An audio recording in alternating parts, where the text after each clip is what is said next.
Acquisitions roles are some of the most coveted jobs in the commercial real estate industry, and to set yourself up to be able to land one of these opportunities, you need to be strategic about your career planning going in. The internships, full-time jobs, and even the specific skills you choose to focus on can all end up mattering a lot and can ultimately mean the difference between landing your dream job or being passed up for a role. So to make sure you're doing all the things you need to be doing to break into real estate acquisitions, in this video, we'll cover the strategies that I've personally seen work best in both my own career and when coaching Break Into CRE Academy members to land acquisitions roles, and some things that you can be doing right now to get where you want to go as quickly as possible.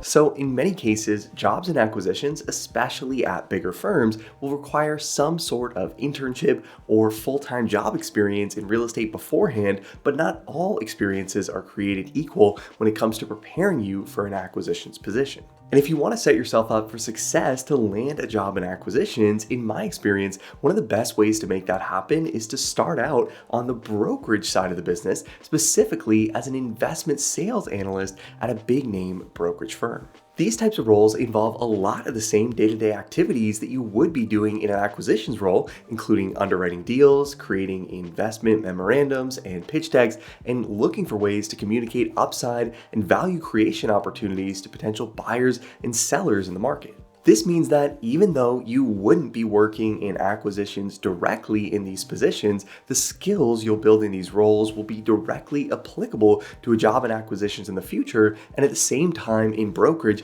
you'll also be exposed to a variety of different investor perspectives, and in most cases, a lot more transaction volume than you would have seen if you were working in acquisitions on the principal side of the business. And by getting involved with a high producing team in a major gateway market at a global brand name shop like Eastdil Secured, CBRE, JLL, Cushman & Wakefield, or Newmark, you're also going to be held to extremely high standards, doing work on behalf of institutional clients that do not tolerate mistakes, meaning that even if you won't be put through a formal training program, you're still going to be learning the best practices in the industry. And by working alongside these major institutions as clients, this also allows you to showcase your work over an extended period of time and get to know and build real relationships with these companies, which often makes a transition to go and work for a client relatively easy, assuming you performed well during your time in the role. And since you'll generally be coming into these institutions, bringing the relationships that you've built with other principal side shops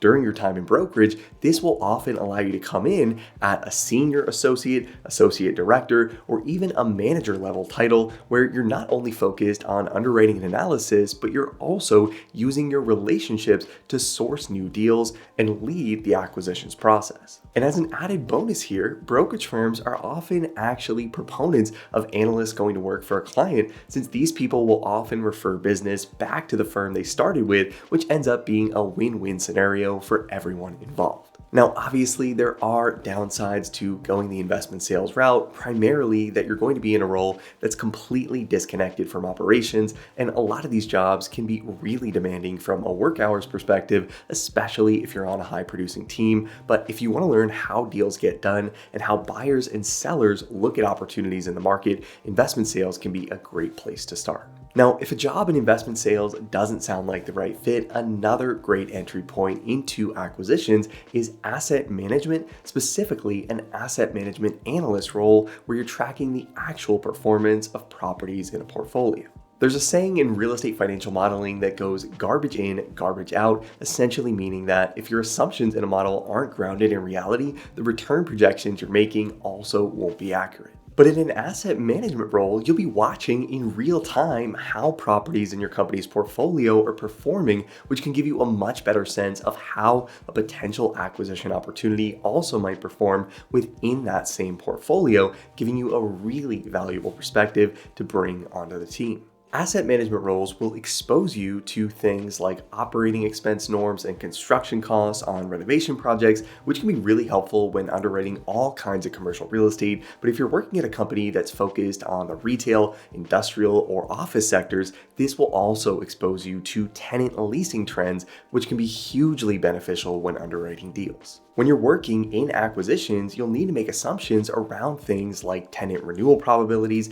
tenant improvement allowances, or market rents that you could generate if a suite becomes vacant. And experience in asset management makes sure that your assumptions will have substance behind them and don't require constant input from asset managers on your team. And as an added benefit here, working in asset management means that you're already working within a commercial real estate investment firm, which can often lead to opportunities to transition into an acquisitions role internally, making the job search a lot simpler and a lot easier than it would be as an outside applicant. Now, when working in asset management, the main downsides here are that you're likely going to come out of these roles lacking transaction experience, and you also won't have the relationships with investment sales brokers that can help you find deals in acquisitions. But many of the skills you'll build in asset management can be applied directly to things like running due diligence, making leasing assumptions, and finding ways to add value that other investors might miss. Now, if you end up starting out in either an investment sales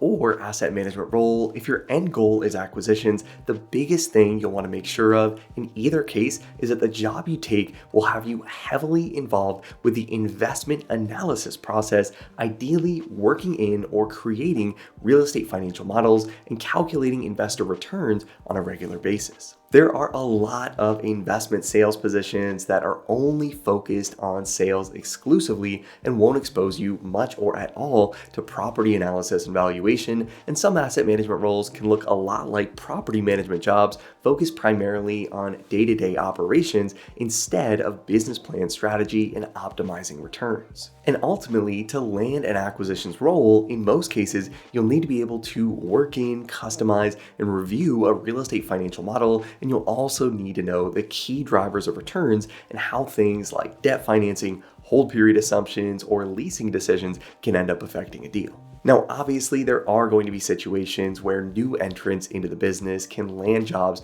directly in acquisitions without internship or real estate experience to speak of, but I hope this was helpful if you're trying to plan out next steps in your career to land a job in acquisitions. And if you want to make sure that you're prepared for the interview process for acquisitions, investment sales, or asset management roles, and you want to be ready for an Excel modeling exam that might be given to you during the interview process, as always, make sure to check out our all-in-one membership training platform, Breaking a CRE Academy. A membership to the Academy will give you instant access to over 120 hours of video training on real estate financial modeling and analysis. You'll get access to hundreds of practice Excel interview exam questions, sample acquisition case studies, and you'll also get access to the Breaking a CRE Analyst Certification exam, which covers topics like real estate pro forma and development modeling, commercial real estate lease modeling, equity waterfall modeling, and many other real estate financial analysis concepts that will help you prove to employers that you have what it takes to tackle the responsibilities of an analyst or associate at a top real estate firm. And if you like this video and you want to see more content on the channel on real estate careers and acquisitions, asset management, investment sales, or any other part of the business, make sure to hit the like button and let me know. And let me know in the comments which part of the industry you're looking to break into next and why that's the case. As always, thanks so much for watching, guys. I hope you found this helpful. Subscribe to the channel if you haven't already to see more videos like this every single week, and I'll see you in the next video.